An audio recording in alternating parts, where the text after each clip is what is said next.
ಕೊತ್ತನೂರು ಪಂಚಾಕ್ಷರಿ ರೆಡ್ಡಿ ಕುಟುಂಬದಲ್ಲಿ ವೈಭೋಗದ ಮದುವೆ ಸಮಾರಂಭ. ಶಿಡ್ಲಘಟ್ಟ ತಾಲೂಕಿನ ಸಮಾಜ ಸೇವಕರು ಹಾಗೂ ಕಾಂಗ್ರೆಸ್ ಮುಖಂಡ ಮತ್ತು ಖ್ಯಾತ ಉದ್ಯಮಿಯಾದ ಕೊತ್ತನೂರು ಪಂಚಾಕ್ಷರಿ ರೆಡ್ಡಿಯವರು ರಾಜ ಮನೆತನದ ಮಾದರಿಯಲ್ಲಿ ವೈಭವದಿಂದ ಸಂಪ್ರದಾಯದಂತೆ 5 ದಿನಗಳ ಕಾಲ ಅದ್ದೂರಿ ಮದುವೆ ಸಮಾರಂಭವನ್ನು ಮಾಡುವ ಮೂಲಕ ಜನರ ಗಮನ ಸೆಳೆದಿದ್ದಾರೆ. ಜೀವನದಲ್ಲಿ ಒಂದು ಮನೆ ಕಟ್ ನೋಡು, ಮದುವೆ ಮಾಡಿ ನೋಡು ಎಂಬ ಹಿರಿಯರ ಮಾತಿದೆ. ಆದರೆ ಕಳೆದ ತಿಂಗಳು ತಮ್ಮ ಸಹೋದರಿಯ ಮದುವೆಯನ್ನ ಅದ್ದೂರಿಯಾಗಿ ಮಾಡಿದ್ರು. ಒಂದು ಮದುವೆ ಅಂದ್ರೆ ಸಾಕಷ್ಟು ಖರ್ಚು ಇರುತ್ತೆ. ಅದರ ಸಾಧಕ ಬಾಧಕಗಳು ಅನುಭವದಾರರಿಗೆ ಅರಿವಿರುತ್ತದೆ. ಹೀಗಿರುವಾಗ ಒಂದು ತಿಂಗಳ ನಂತರ ಪ್ರಸ್ತುತ ತಮ್ಮ ಪ್ರೀತಿಯ ಸಹೋದರನ ಮದುವೆಯನ್ನ ಶಾಸ್ತ್ರೋಕ್ತವಾಗಿ ಮಾಡ್ತಿರೋದು ಅಚ್ಚರಿ ಮೂಡಿಸಿದ್ದಾರೆ.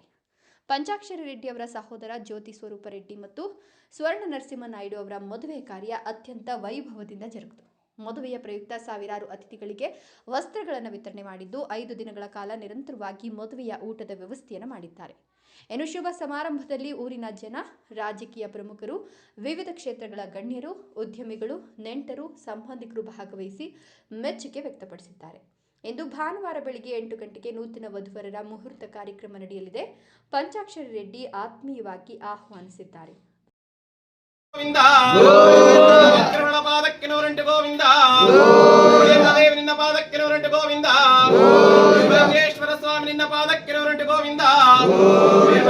ಈ ಒಂದು ಕ್ಷೇತ್ರದಲ್ಲಿ ವಿಶೇಷವಾಗಿ ಬಂದಂತ ಭಕ್ತರ ಕಷ್ಟಗಳನ್ನ ನಿವಾರಣೆ ಮಾಡಿಕೊಂಡು ಬರ್ತಾ ಇದ್ದಾರೆ. ಅವರ ಒಂದು ಮನೆದೇವರ ಕರಗದಮ್ಮ ದೇವಿಯವರ ಕೃಪಾ ಆಶೀರ್ವಾದದೊಂದಿಗೆ ಇವರ ಒಂದು ಗೃಹಕ್ಕೆ ಈಶಸಾರಥಿ ಬಸಪ್ಪನವರು ಬಂದು ಇವತ್ತು ಅವರನ್ನ ಆಶೀರ್ವಾದವನ್ನ ಮಾಡಿದೆ. ಈ ಒಂದು ಮಂಗಳ ಕಾರ್ಯದಲ್ಲಿ ಯಾವುದೇ ರೀತಿಯ ವಿಘ್ನಗಳು ಸಂಭವಿಸದಂತೆ ನಿರ್ವಿಘ್ನವಾಗಿ ಆ ಈಶಸಾರಥಿ ಬಸಪ್ಪನವರು ಅನುಗ್ರಹ ಇರಲಿ ಅಂತೇಳಿ ಅವರು ಸಹ ವಿಶೇಷವಾಗಿ ಪಾದಪೂಜೆಯನ್ನ ಮಾಡಿಕೊಂಡು ಆ ಬಸಪ್ಪನವರ ಸೇವೆಯನ್ನ ಸಲ್ಲಿಸಿದ್ದಾರೆ. ಸರ್ವರಿಗೂ ಒಳಿತನ್ನ ಬಯಸಲಿ, ಸರ್ವರಿಗೂ ಒಳ್ಳೆಯದಾಗ್ಲಿ. ಇದೇ ಒಂದು ಕ್ಷೇತ್ರದ ನಮ್ಮ ಪಂಚಾಕ್ಷರಿ ರೆಡ್ಡಿಯವರು 1-2 ಮಾತುಗಳನ್ನ ಈ ಒಂದು ಸಮಯದಲ್ಲಿ ಪ್ರತ್ಯೇಕವಾಗಿ ಇವತ್ತು ನನ್ನ ಇಷ್ಟ ದೇವರು ಪರಮಶಿವನ ಒಂದು ಸಾರಥಿಯಾದ ನಮ್ಮ ಸಾಕ್ಷಾತ್ ಬಸಪ್ಪನವರು ಬಂದಿರೋದು ಒಂದು ಸುದಿನ ಅಂತ ಹೇಳಕ್ ಇಷ್ಟಪಡ್ತೀನಿ. ಈ ದಿನ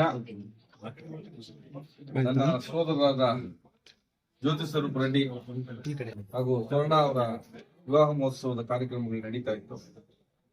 3 ದಿವಸದಿಂದ ಮೆಹಂದಿ, ಬಳೆ ಶಾಸ್ತ್ರ, ಹಲ್ದಿ ಶಾಸ್ತ್ರ, ಗಣಹೋಮ ಎಲ್ಲ ನಡ್ಕೊಂಡ್ ಬಂದಿದೆ. ಹಾಗೆ ಇವತ್ತು ಚಪ್ಪರ ಮಹೋತ್ಸವ, ನಾಳೆ ಮುಹೂರ್ತ ಮಹೋತ್ಸವ ಇದೆ. ಈ ಒಂದು ಮದುವೆ ಕಾರ್ಯಕ್ರಮಕ್ಕೆ ವಿಶೇಷವಾಗಿ ಬಸಪ್ಪನವರ ಆಗಮನ ಆಗಿದೆ. ಅವರ ಆಶೀರ್ವಾದ ಪಡೆದಿದ್ದೀವಿ.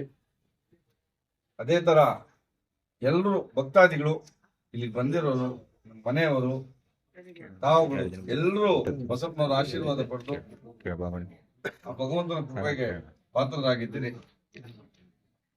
ಬಸಪ್ಪನವ್ರದ್ದು, ಮಂಡಳಿ ಬಸಪ್ಪನವ್ರದ್ದು ಕೇಳಿದ್ವಿ.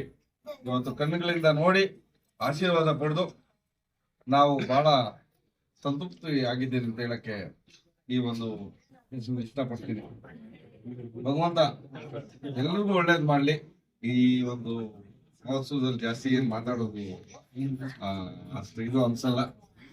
ಎಲ್ರಿಗೂ ಭಗವಂತನ ಆಶೀರ್ವಾದ ಇರ್ಲಿ, ಬಸಪ್ಪನ ಕೃಪೆ ಇರ್ಲಿ ಅಂತೇಳಿ